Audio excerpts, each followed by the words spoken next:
అసలు ఈ radiation therapy అనేది రోజు ఉంటుందా? అసలు పేషెంట్ ఎన్ని రోజులు తీసుకోవాలి రేడియేషన్ థెరపీకొస్తే? రేడియేషన్ థెరపీ గురించి మాట్లాడేటప్పుడు ఇంతకుముందు మనం మాట్లాడుకున్నప్పుడు type of cancer, site of cancer అంటే ఎక్కడ వచ్చిందనే దాన్ని బట్టి నంబర్ ఆఫ్ రేడియేషన్స్ అంటే ఎన్ని ఇవ్వాలి అనేది డిసైడ్ అవుతుందండి. ఓకేనా, భాగం బట్టి. ఫర్ ఎగ్జాంపుల్ మనం బ్రెయిన్ ట్యూమర్ అనుకోండి, ఆపరేషన్ తర్వాత దాదాపు మనం 30 సార్లు రేడియేషన్ ఇవ్వాల్సి ఉంటుంది. ఓకే, ఆ 30 టైమ్స్ రేడియేషన్ ఎట్లా అంటే వారానికి 5 రోజులు. ఓకే, అట్లా 6 వారాలు కంటిన్యూస్. చాలామంది మమ్మల్ని వచ్చి బ్రేక్ తీసుకోవచ్చా అని అడుగుతారు. ఫర్ ఎగ్జాంపుల్ టంగ్ క్యాన్సర్ ఉందనుకోండి, టంగ్ క్యాన్సర్ వాళ్ళు ఏంటంటే అక్కడ గ్రాస్ డిజీజ్ అంటే ఆపరేషన్ చేయలేకపోయింది అనుకోండి, ఇప్పుడు మనము 33 సార్లు రేడియేషన్ ఇవ్వాల్సి ఉంటుంది. ఆపరేషన్ చేసిన తర్వాత కూడా రిస్క్ ఫ్యాక్టర్స్ బట్టి మనం 33 సార్ల 30 సార్ల అని డిసైడ్ అవుతుంది. చాలామంది వచ్చి అంటే ఏమంటారంటే సార్ మేము వారం రోజులు తీసుకుంటాము, వారం తర్వాత మళ్ళీ బ్రేక్ ఇస్తామంటే అట్లా కాదు. రేడియేషన్ థెరపీ అనేది కంటిన్యూస్ ప్రాసెస్. మీరు కంటిన్యూగా తీసుకోవాలి. ఎందుకు తీసుకోవాలి? ఎందుకు అంటే సపోజ్ మీకు ఇక్కడ ఏదైనా దెబ్బ తాకింది అనుకోండి, అది మళ్ళీ హీల్ అయిపోయి మొత్తం మూసుకుపోతుంది కదా. ఎందుకు మూసుకుపోతుంది? అక్కడ పక్కనున్న కణాలన్నీ మల్టిప్లై అవ్వడం స్టార్ట్ చేసి దాన్ని పూడ్చేందుకు ట్రై చేస్తున్నాయి. క్యాన్సర్ కణాలు కూడా అంతే. మీరు ఒక సైడ్ నుంచి రేడియేషన్తో వాటిని దెబ్బ కొడుతున్నారు, అవి ఏం చేస్తాయి? ఎక్కువగా మల్టిప్లై అయ్యి క్యాన్సర్ కణాలు మళ్ళీ అట్లే ఉండేలా ప్రయత్నం చేస్తూ ఉంటాయి అన్నట్టు.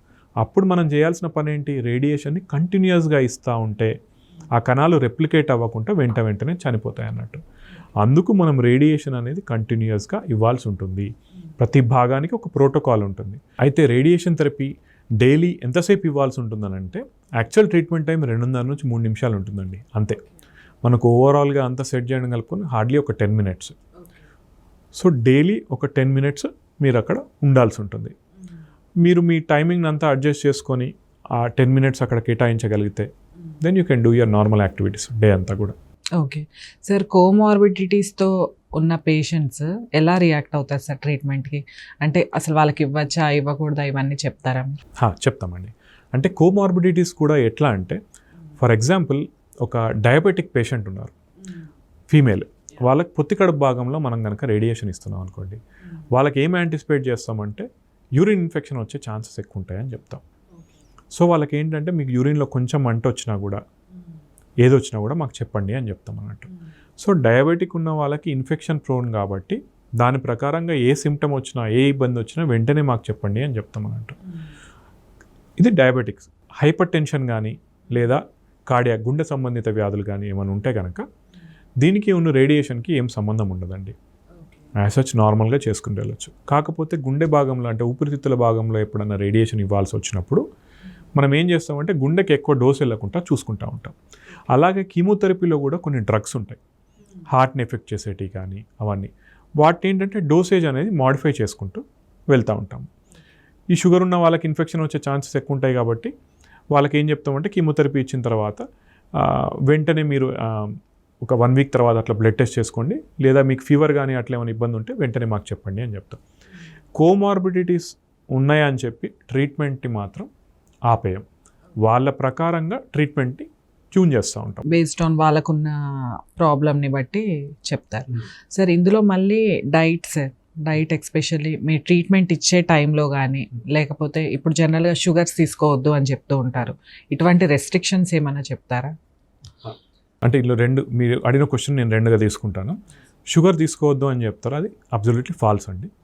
అంటే షుగర్ వల్ల క్యాన్సర్ కణాలు ఎక్కువ మల్టిప్లై అయితే అదే దానికి ఫుడ్, ఇదంతా ఒక అపోహ అండి. గుర్తుపెట్టుకోవాల్సింది ఏంటంటే మన కణాలు కూడా పనిచేసేటి షుగర్తోనే. అట్లని చెప్పి మీరు షుగర్ కట్ చేస్తారు, ఏం తింటారు? మీరు ఏది తిన్నా అది బాడీలో కన్వర్ట్ అయ్యి షుగరే వస్తుంది. సో ఆ లాజిక్ ఎట్లా మిస్ అయ్యారో నాకు తెలియదు జనాలందరూ. సో షుగర్ తక్కువ చేయడం వల్ల క్యాన్సర్ అనేది తక్కువ అవుతుందని ఎక్కడా ప్రూవ్ అవ్వలేదు. ఓకే, ఇది పక్కన పెడితే నెక్స్ట్ ఫుడ్ ఏం తీసుకోవచ్చు అని చాలామంది అడుగుతూ ఉంటారు. మీరు కంఫర్టబుల్గా ఉండే ఫుడ్ ఏదన్నా తీసుకోండి అని చెప్తాం. రెస్ట్రిక్షన్స్ యాక్చువల్లీ అయితే లేవు. అయితే కొంతమంది పుల్లటి తీసుకోవద్దు కానీ అవన్నీ ఎందుకంటామంటే వాళ్ళకు అసిడిటీ అనేది వస్తుంది. సపోజ్ కీమోథెరపీ కానీ రేడియేషన్ ఈ భాగంలో ఇచ్చే వాళ్ళకి జనరల్గానే వాళ్ళకి అసిడిటీ వస్తూ ఉంటుంది, పొత్తికడుపు భాగంలో మంట కానీ అట్లా వస్తూ ఉంటుంది అన్నట్టు. On the top of which వాళ్ళు కనుక సిట్రేట్ అవి ఏమైనా తీసుకుంటే కనుక వాళ్ళకి మంటగా అనిపిస్తుందని చెప్పి రెస్ట్రిక్ట్ చేయమంటాం. ఇంకా కొంతమంది నాన్ వెజ్ తినొద్దు అంటారు. ఎందుకు తినొద్దు? నువ్వు నాన్ వెజ్ తినకుంటే నీకు ప్రోటీన్స్ ఎక్కడి నుంచి వస్తాయి? తినొచ్చు. కాకపోతే నువ్వు మసాలా మళ్ళీ ఎక్కువ వేసుకొని తిన్నావు అనుకోండి కష్టం. సో మేము ఏం చెప్తామంటే మీరు కంఫర్టబుల్గా ఉండి తినగలిగేది ఏదైనా తినేసేయండి. ఫ్లూయిడ్స్ ఎక్కువ తీసుకోండి. సార్ జ్యూస్ తీసుకోవచ్చా అని అడుగుతారు, తీసుకోవచ్చు అంటాం. స్టార్ట్ చేస్తారు పపాయ ఏదన్నా తీసుకోవచ్చు మీరు జ్యూస్. పైనాపిల్ తింటే నాకు కొంచెం గొంతు పట్టేసినట్టు ఉంటుంది అంటారు, తీసుకోకండి. అర్థమైందని అనేది మీకు కంఫర్టబుల్గా ఉండేది తీసుకోండి, మీకు కంఫర్టబుల్గా లేనిది తీసుకోకండి. రెస్ట్రిక్షన్స్ అయితే ఎటువంటివి లేవు. కానీ ఫుడ్ చాలా ఇంపార్టెంట్. మీరు ఫుడ్ మీరు డైట్ ప్రాపర్గా మెయింటైన్ చేస్తేనే మీకు ఎనర్జీ లెవెల్స్ ఉంటాయి. ఆ ఎనర్జీ లెవెల్స్ ఉంటేనే మనం మంచిగా ట్రీట్మెంట్ చేసుకోవచ్చు. సార్ ఇంకొకటి, రేడియేషన్ థెరపీ అనగానే బాడీలో రేస్ వెళ్తున్నాయి కాబట్టి బాగా వేడి చేస్తుంది, వాటర్ ఎక్కువ తీసుకోవాలి అంటారు. సో దీని గురించి చెప్పండి. మళ్ళీ ఇది ఏంటంటే రేడియేషన్ థెరపీ లోపలికి వెళ్తే మీకు ఏదో డిహైడ్రేట్ అయిపోరండి. భాగం బట్టి ఏదైనా కూడా బాడీ పార్ట్ బట్టి. గొంతు భాగంలో ఇస్తున్నాం డెఫినెట్లీ డ్రైనెస్ వస్తుంది, అందుకు వాటర్ ఎక్కువ తీసుకోమంటాం. పొత్తికడుపు భాగంలో ఇస్తాం, యూరిన్ ఇన్ఫెక్షన్స్ కానీ యూరిన్లో మంట వచ్చే అవకాశం ఉంటుంది, వాటర్ ఎక్కువ తీసుకోమంటాం. ప్రతిదానికి రిలేషన్ ఇండైరెక్ట్ అండి. అంటే దానివల్ల వచ్చే సైడ్ ఎఫెక్ట్ని కౌంటర్ చేయడానికి మేము వాటర్ తీసుకోమంటాం. కానీ మీ శరీర భాగం ఏదో అంటే ఇప్పుడు సపోజ్ చెయ్యి భాగంలో ఇస్తున్నాం మనం రేడియేషన్, దానివల్ల మొత్తం మీరు డ్రై అయిపోవడం ఏమి ఉండదండి. ఓకేనా? So based on the body part, ఎక్కడైతే ఏ భాగంలో అయితే మనం రేడియేషన్ ఇస్తున్నామో దాన్ని బట్టి మనం మీకు వాటర్ ఎక్కువ తీసుకోవాలని చెప్తాం. కానీ డిహైడ్రేట్ అయిపోవడం, డ్రై అయిపోవడం అనేది ఉండదు. సార్ ఇంకొకటి, మనం ఇంతకుముందు అనుకున్నట్టు 3 రేడియేషన్తో పాటు మనకి కీమోథెరపీతో పాటు సర్జరీ కూడా ఒక్కొక్కసారి సజెస్ట్ చేస్తాము అని అంటారు.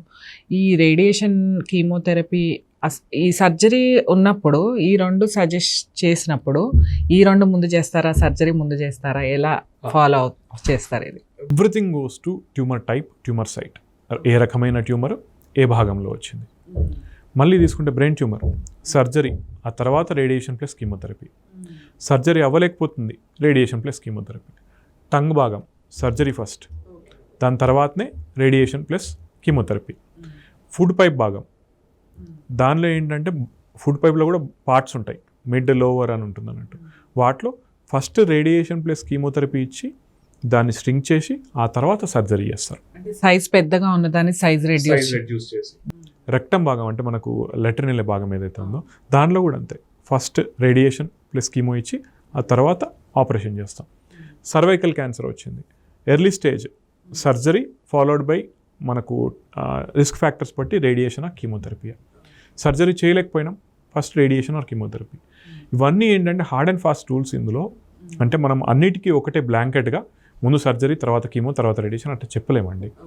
బాడీ పార్ట్ బట్టి, వాళ్ళ స్టేజ్ బట్టి, వాళ్ళ టైప్ ఆఫ్ క్యాన్సర్ బట్టి మనం ఒక ప్రోటోకాల్ ఫిక్స్ చేసుకొని దేన్ని ఫస్ట్ చేయాలో చేసి ఆ తర్వాత నెక్స్ట్ సర్జరీయా లేదా ఫస్ట్ సర్జరీ చేసి ఆ తర్వాత రేడియేషన్ ఆర్ కీమోథెరపీ అనేది చూసుకుంటాం. That completely depends on body parts. ఇంకొకటి ఏంటంటే సార్, ఇప్పుడు మన చుట్టుపక్కల ఇప్పుడు మనకి ఏదైనా వస్తే నలుగురితో డిస్కస్ చేస్తూ ఉంటాము. సో సేమ్ క్యాన్సర్, సపోజ్ ఒక పర్సన్కి బ్రెస్ట్ క్యాన్సర్ వస్తే ఒక 4 ఏళ్ల తర్వాత వాళ్ళకు కూడా సేమ్ అదే ఫేస్ చేస్తారు, సేమ్ సిమ్టమ్స్ అన్నీ ఉంటాయి, వాళ్ళు చచ్చిపోయి ఉంటారు. సో వీళ్ళకు కూడా అదే భయం అనమాట, వాళ్ళకి సేమ్ అదే సిమ్టమ్స్ సేమ్ అలానే వచ్చాయి, but this person will survive. So ఇది ఇద్దరు వ్యక్తుల ఇమ్యూనిటీకి రిలేటెడా, దేనికి అతను చనిపోయారు, ఇతను మీరు కనీసం ఇప్పుడు క్వశ్చన్లో బ్రెస్ట్ క్యాన్సర్ రిలేటెడ్ అడిగారు.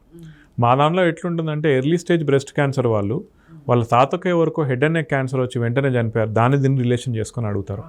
మేము వాళ్ళకందరికీ ఏం చెప్తామంటే ఒకరు చనిపోయారని మీరు చనిపోతారని మాత్రం అనుకోకండి. ఫస్ట్ వ్యక్తులు వేరు, నెక్స్ట్ టైప్ ఆఫ్ క్యాన్సర్ వేరు, స్టేజ్ ఉంటుంది అందులో. కొంతమంది అయితే ఇంకా ఇంటెలిజెంట్కి ఎట్లా చేస్తారంటే వాళ్ళ హిస్టోపెథాలజీ రిపోర్ట్ కూడా తీసుకొస్తారు. సార్ వీళ్ళది మాది ఆల్మోస్ట్ సేమ్ ఉంది, వాళ్ళు చనిపోయారు అంటే ఏదైనా కూడా పర్సంటేజ్ అండి. అంటే 100 మందిలో మనం ఒక ట్రీట్మెంట్ ఇస్తే ఒక 70% మంది మంచిగా ఉంటారు, 30% మంది చనిపోయారు అనుకుందాం. మీరు ఎందులో ఉండాలనుకుంటారు అంటే సార్ 70 మందిలో బతుకుతాను. ఇంకొకటి అనుకుందాం, 30 మందే బతుకుతారు, 70 మంది చనిపోయారు అనుకుందాం. ఎందులో ఉండాలని కోరుకుంటారు? 30 మందిలోనే ఉండాలని కోరుకుంటారు. మరి మీరు బ్రతకాలన్న ఆశ అవన్నీ ఉన్నప్పుడు వాళ్ళతో కంపేర్ చేసి డిప్రెస్ అయ్యి మీరు చేసేదేముంది? మీరు మీ దగ్గర ఉన్న శక్తి అంటే మీకు ఎంత క్యాపబిలిటీ ఉందో అంతవరకు ఫైట్ చేయండి. రెస్పాన్స్ అనేది మీరు కాదు కదా, నేను కూడా ప్రెడిక్ట్ చేయలేను, ఎగ్జాక్ట్ ప్రెడిక్ట్ చేయలేం. కానీ వాళ్ళ రెస్పాన్స్ అనేది వస్తుంది రాదు ఆ స్టేజ్ బట్టి, అగ్రెసివ్నెస్ బట్టి రఫ్గా చెప్పగలుగుతాం. కానీ ఏదైనా కూడా పర్సంటేజే. మేము ఎప్పుడు ఏమంటానంటే మీరు మంచిగా ఉండే పర్సంటేజ్లోనే ఉంటారని చెప్పి నేను ట్రీట్మెంట్లో ముందుకెళ్తాను. మీరు కూడా అంతే పాజిటివ్గా ముందుకెళ్ళండి. సైకలాజికల్గా హోప్స్ పెట్టుకొని ముందుకెళ్ళాలి. సైకలాజికల్గా పాజిటివ్గా ముందుకెళ్తేనే మంచి జరుగుతుందని నేనైతే అది గట్టిగా నమ్ముతాను కూడా పేషెంట్స్ని కూడా. సార్ ఇంకా కొంతమంది పేషెంట్స్లో అసలు తెలియదు, అసలు ఏమన్నా particular common science and symptoms ఉంటాయా క్యాన్సర్ వచ్చింది అని చెప్పడానికి? కామన్ సైన్స్ అండ్ సిమ్టమ్స్ అని కాదు కానీ నేను బ్లాంకెట్గా ఇది సైంటిఫిక్గా అనుకోకుండా నేను ఏం చెప్తానంటే, ఒక సిమ్టమ్ మీకు 2-3 వారాల కన్నా ఎక్కువ ఉందనుకోండి, దయచేసి డాక్టర్ దగ్గరికి వెళ్ళండి. అది ఏదైనా ఎందుకంటానంటే ఏదో ఒక సిమ్టమ్ నీ పక్కోళ్ళకి లేదు నీకు ఉంది అంటే ఏదో ఒక రీజన్, అది క్యాన్సరే కాకుండా పోవచ్చు, ఏదో ఒకటి అయి ఉండొచ్చు కదా. నాకు రాదు నాకేం కాదని మాత్రం ఇంట్లో కూర్చోకండి.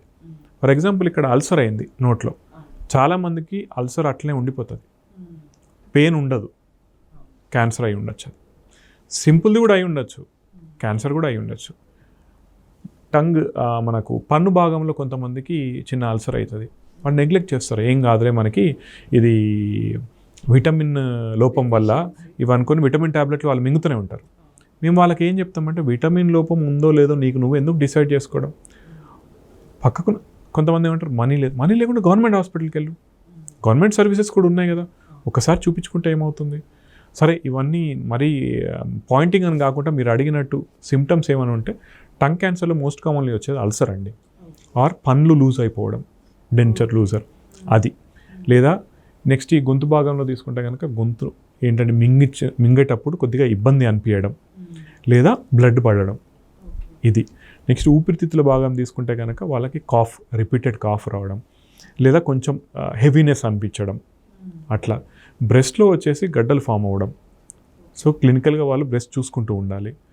Next weight loss, extreme weight loss అవుతుంది మనకు సడన్గా వెయిట్ లాస్ స్టార్ట్ అయింది, 4 నెలల్లో తీసుకుంటే కనుక మీరు 10% of your body weight, for example ఒక 5 kgs or 6 kgs తగ్గుతున్నారు వితౌట్ ఎనీ డైట్, నార్మల్గా తగ్గిపోతున్నారు. దానికి తోడు మీకు కాఫ్ ఉంది, ఈవినింగ్ రైజ్ ఆఫ్ టెంపరేచర్, అంటే కొంతమందికి ఈవినింగ్ ఫీవర్స్ రావడం కానీ, లేదా లో గ్రేడ్ ఫీవర్ ఎప్పుడు ఉన్నట్టుంది, ఎక్కువ నీరసించినట్టు ఉన్నారు మీరు, ఓకే, యూరిన్లో బ్లడ్ వస్తుంది, లెట్రిన్లో వెళ్ళేటప్పుడు బ్లడ్ వస్తుంది, ఇవన్నీ కూడా సిమ్టమ్స్ అయి ఉండొచ్చు. నేను మొన్న ఒక కేసు చూసాను, ఏంటంటే వాళ్ళకి స్టూల్స్లో అంటే లెట్రిన్ పాస్ చేసేటప్పుడు బ్లడ్ వెళ్తూ ఉంది, వాళ్ళకి పైల్స్ ఉంది, రైట్ చూపించచ్చు కదా, వెళ్ళి చూపించలా, పైల్స్ ఉంది కదా నాకు అందుకే బ్లడ్ వెళ్తుంది, నేను కాన్స్టిపేషన్ రాకుండా చూసుకుంటే కనుక నాకు అది తగ్గుతుంది. వాళ్ళు ఫిక్స్ అయిపోయారు, పక్కనున్న ఆర్ఎంపీ అని ఉంటారు కదా క్లినిక్స్కి వెళ్ళారు, రాపించుకున్నారు, అయిపోయింది. 5 months అట్లే ఉన్నారు. ఈ 5 months అయినా నాకు తగ్గుతలేదని చెప్పి మళ్ళీ ప్రాక్టల్ అంటే స్పెసిఫిక్ పైల్స్ ఆపరేషన్ చేయించుకునేందుకు వెతికి వాళ్ళ దగ్గరికే వెళ్ళారు. వాళ్ళ అక్క ఏంటంటే ఆ డాక్టర్ ఏమన్నారంటే, అమ్మ బయట నుంచి చూస్తే నాకేం బ్లీడ్ లాగా అనిపిస్తలేదు, ఒక్కసారి స్కోపీ చేయించుకోండి అన్నారు. కొలనోస్కోపీ చేయించుకోవాలి వాళ్ళు 1.5 months తర్వాత, అప్పటికి తగ్గకుంటే అప్పుడు కొలనోస్కోపీ చేస్తే ఏంటంటే రెక్టమ్ భాగంలో వాళ్ళకి క్యాన్సర్ కట్టింది. అప్పుడు వచ్చి నన్ను అడుగుతారు ఏంటంటే, సార్ మనం ఒక 3-4 months ముందు నాకు సిమ్టమ్స్ వచ్చాయి కదా, అప్పుడే చూసుకుంటే బెటరే కదా అంటే, ఇప్పుడు నేనేం చెప్పాలి వాళ్ళకి, బెటరే ఇప్పుడు అయిపోయింది నీ చేతిలో నుంచి, so will go head with the treatment. So ఇట్లా ఇవన్నీ సిమ్టమ్స్ బట్టి ఏ సిమ్టమ్ అయినా మనకి ఎక్కువ రోజులు ఉంది అనుకుంటే కనుక వెళ్ళి చూపించుకుంటే బెటర్ మనకి. సార్ ఫైనల్గా మీరు ప్రజలకి సలహాలు ఏమన్నా చెప్పాలనుకుంటే? ఫైనల్లీ నేను ఇచ్చే సలహాలని కాదు కానీ నేను అందరికీ చెప్పేది ఏంటంటే, ఇన్సూరెన్స్ తీసుకోండి. నేను ఏ ఇన్సూరెన్స్ ఏజెంట్ కాదు, but I strongly suggest insurance తీసుకోండి, హెల్త్ ఇన్సూరెన్స్ ఏదో ఒకటి, అది కొంచెం బాగుంటుంది. వ్యాక్సినేషన్ తీసుకోండి, హెచ్పివి వ్యాక్సిన్ అని ఉంది, మీ పిల్లలకి వేయించండి, 15 సంవత్సరాల పిల్లలకి, ఆర్ 15 దాటిన 45 సంవత్సరాల వరకు వేసుకోవచ్చు, అది మీకు క్యాన్సర్ నుంచి ప్రొటెక్ట్ చేస్తుంది. స్క్రీనింగ్ గైడ్లైన్స్ ఈ ఇంటర్వ్యూలో అనుకున్నట్టు క్యాన్సర్ రాకముందే పసిగట్టేటి అవి ఫాలో అవ్వండి. హెల్దీ లైఫ్ స్టైల్ లీడ్ చేయండి.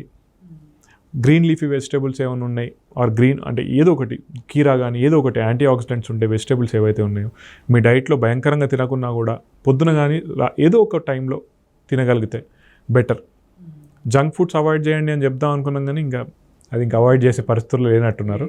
బట్ స్టిల్ తక్కువ చేసుకోండి, ఏదైనా కూడా ఎక్సెసివ్ కానీ కాకుండా ఏదైనా తక్కువ చేసుకుంటే మంచిది. సార్ హోప్ఫుల్లీ మీరు ఇచ్చిన సజెషన్స్ అన్నీ, మీరు ఇచ్చిన సలహాలన్నీ మన ప్రజలు పాటించాలని కోరుకుందాము, పాటిస్తారని అనుకుంటాను. Thank you.